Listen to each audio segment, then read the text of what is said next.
Welcome to this Semantic Future Explainer. Today, we're going to completely shift how you think about discovery. We are moving far away from that old era of chasing isolated keywords, and we're stepping right into engineering niche dominance across your entire ecosystem.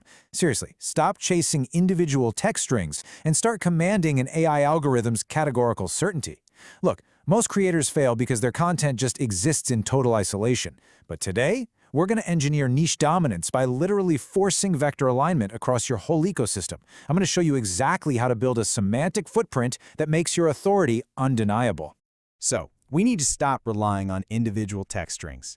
As these AI systems get smarter and smarter, the depth and the absolute clarity of your content become incredibly important. Now, keywords don't just disappear, right? But they become just one tiny signal among many. Instead of throwing isolated puzzle pieces out into the void, your ultimate goal today is to command an algorithm's absolute categorical certainty. You want to hit the bullseye of exactly what it is you do. You want the system to look at your entire body of work and know, without a single shadow of a doubt, exactly where you belong. Okay, Section 1, the outsourced process. Let's dive right into the core machinery that drives every successful business and see how it applies to what we're building here. Think about it. Every single business runs on three basic steps: request, process, and response. When you walk into a bank, you request money, the teller processes it, and you get your response. Simple, right? But the massive difference is that a bank actually owns its teller. On a platform with literally billions of videos, like YouTube, which holds over 20 billion videos and adds millions more every single day, you don't own the teller. You are outsourcing that entire process step to an AI-driven algorithm. You handed it over the exact moment you hit upload. And this outsourced algorithm, it isn't just reading basic text strings anymore. It is reading deep, complex meaning across a vast, multi-dimensional vector space.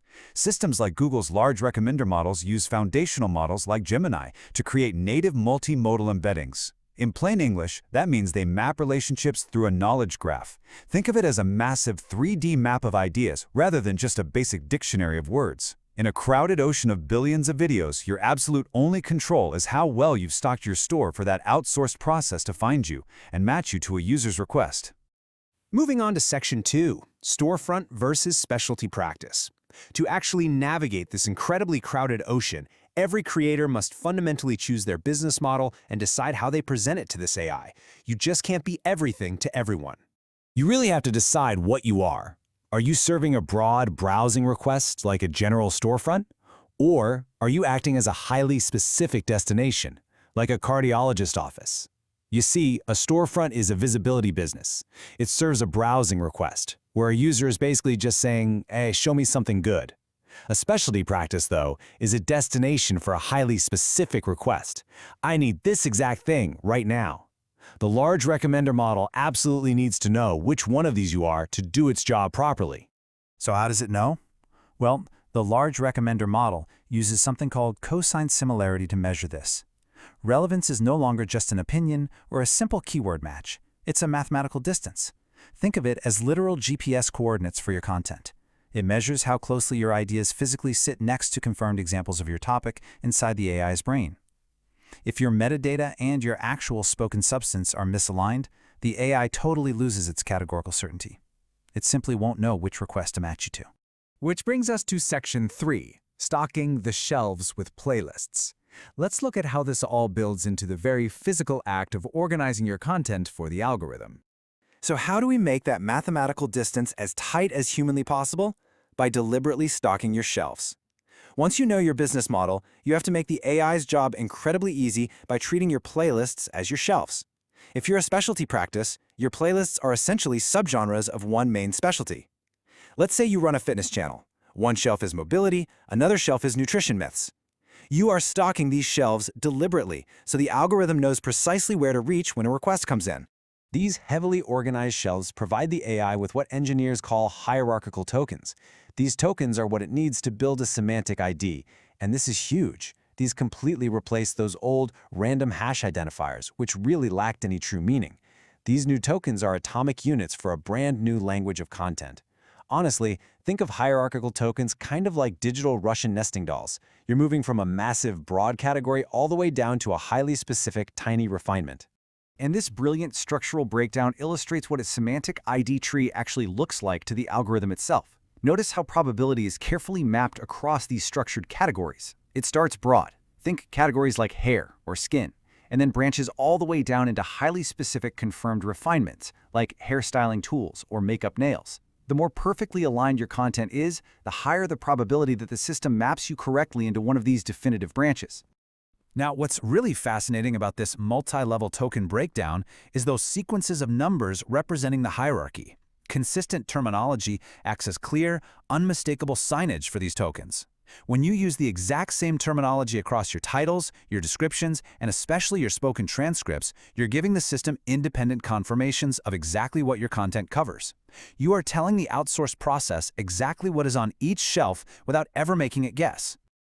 All right, Section 4, Reclaiming Control Through Alignment. Let's talk about what we can actually do about this.